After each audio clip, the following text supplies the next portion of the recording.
Good morning. Yes.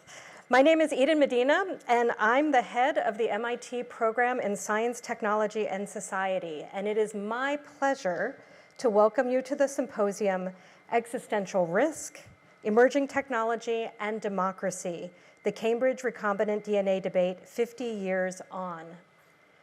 50 years ago, in 1976, scientists and lay citizens from the community of Cambridge, Massachusetts, came together to debate the risks and benefits of recombinant DNA research and consider how this line of research might be regulated to ensure the safety of the broader Cambridge community. The conversations, which included a mock courtroom trial, resulted in the creation of the Ordinance for the Use of Recombinant DNA Molecule Technology in the city of Cambridge. The ordinance laid out a series of safeguards that went beyond those specified by the NIH, while also representing the participative process that pushed scientists to explain their work and its risks to the public. This symposium takes up many of the questions that the recombinant DNA debates considered and that remain urgent today. For example, how do societies respond to powerful new technologies? Who raises concerns about these technologies and through what mechanisms? Who should be included in deciding the course of scientific research, especially when that research is deemed risky? And how is public trust built when the stakes of the research are high? From one perspective, the 1976 Cambridge Recombinant DNA debates matter, not only as an important episode in the history of science, but also as an important moment for studying how science interacts with the history of democracy, public accountability, and local governance. Revisiting that history gives us an opportunity to reflect on how communities have confronted the uncertainty that accompanies new scientific and technological capabilities, and how public institutions have responded to these concerns.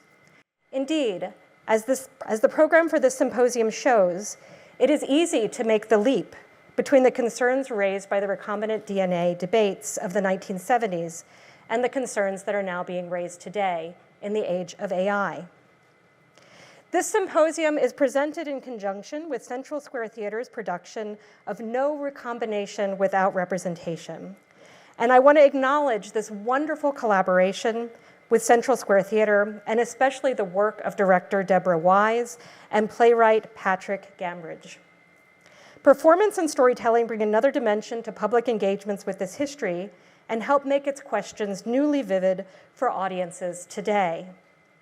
I'm also excited by the collaboration between the MIT program in Science, Technology, and Society, which is my department, and the MIT Museum, which the symposium has made possible. This partnership has created a space for sharing findings from STS scholarship with the broader public and shows how academic inquiry can meet public conversation in meaningful and accessible ways. I would also like to add several additional words of thanks.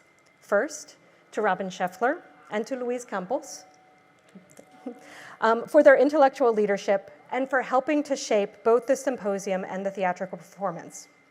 My thanks also go to our partners at Central Square Theater, especially Catherine Carr-Kelly, Deborah Wise, and Patrick Gabridge.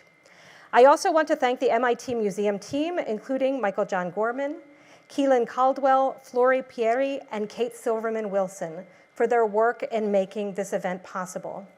And we are deeply grateful to Phil and Ann Sharp for their generous support.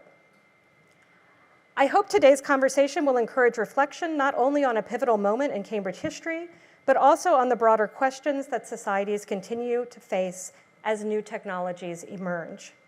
It is now my pleasure to welcome Ian Coss, host and creator of the Big Dig podcast, who will serve as our guide for this symposium. Thanks so much.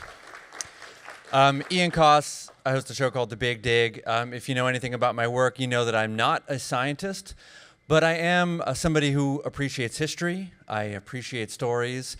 And if you go back far enough, I'm also a theater kid. So this whole day speaks directly to me, and I'm very excited to be here. So I want to tell just a short story to kind of set the scene for the time and place where our day takes place. A few years ago, when I was doing a series about the infamous Big Dig here in Boston, I had a chance to interview then governor, back in the day, Michael Dukakis. And he told me this story that I've been thinking about and preparing for today. He remembered in 1976, at the time of the bicentennial, Queen Elizabeth made a special visit to Boston, here where the revolution began, where our messy divorce from England began. And Dukakis, as the governor at the time, went to the airport to meet her. And she comes out of the plane and down this carpeted gangplank, as he described it, which had a little bit of a pitch to it. And so Queen Elizabeth is sort of shuffling down this gangplank. And just as she's getting to the bottom, she loses her footing and slips. And the way Mike described it to me, she didn't tumble and fall. It was not that dramatic, but she kind of surfed down the last few feet of the gangplank where Dukakis was waiting to greet her, and she just kind of bumped into him. He caught her. And, you know, he didn't know it at the time. He couldn't possibly see it at the time, but years later, he would reflect back that somehow in that little hip bump from the Queen of England, he and the state and the region got a little bit of a jolt, a little something. Because if, you know, this might be hard for some of you to imagine or remember, but in 1976, Boston and Cambridge was not the, you know, so-called superstar city that many people think of today. This state had the highest unemployment rate of any industrial state in the country, right? Higher than Michigan, higher than Ohio, higher than Illinois. The city was torn apart, absolutely torn apart by school segregation and court-mandated busing, right? It was literally torn apart by urban renewal, highway construction. This was a city that was struggling to find its footing in the 20th century. And looking back, you can see now in that 1970s moment the seeds of so many of the changes that would ultimately transform this region and this city into the place we know today. That includes, of course, the Big Dig, the transformative infrastructure project in downtown Boston. It includes the Boston Harbor cleanup, education reform, healthcare reform, the booming biotech and tech industries all around us here in Kendall Square. And all of that for Mike Dukakis began that day on the tarmac.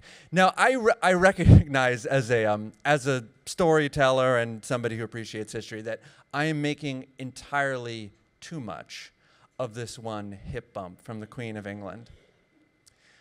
But the reason I wanted to tell that story, and I would guess maybe the reason why Dukakis told me that story, is that there is something about these anniversary moments, these centennial moments, that does imbue everything around them with a sense of history.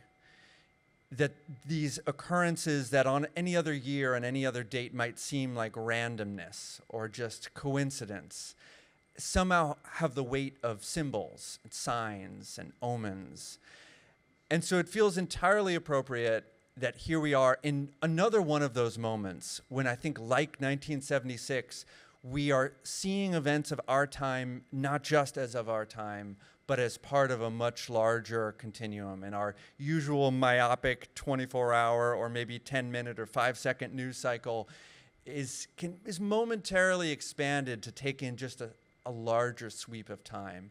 And so, again, it feels very appropriate to be here at the 50th anniversary of that summer of 76 and the 250th anniversary of the summer of 1776 to once again try to put the events of our own time in a bigger perspective. So the overall shape of the day is we're going to move from the past to the present. We're going to start back in that hot, stewy summer of 1976. We're going to meet some of the people who were there in Cambridge City Hall when these debates took place. And then we're going to look ahead to some of the larger issues and questions those debates raised and ultimately bring those questions right up into the present day. And there are 4 kind of overarching questions that I just want to flag for everyone as things to kind of keep in the back of your mind through all of these conversations today. Who raises the alarm when something new and transformative like this comes around? How do institutions respond? Why should the public trust them? And finally, how do we, as citizens and storytellers, remember these debates years later? So keep that in the back of your mind. We've got some incredible speakers, incredible conversations. Come on in, folks. Find a seat. And what we're going to begin with is a short film that hopefully will help set the stage for some of these conversations to come. So relax, enjoy, and we've got a lot more coming.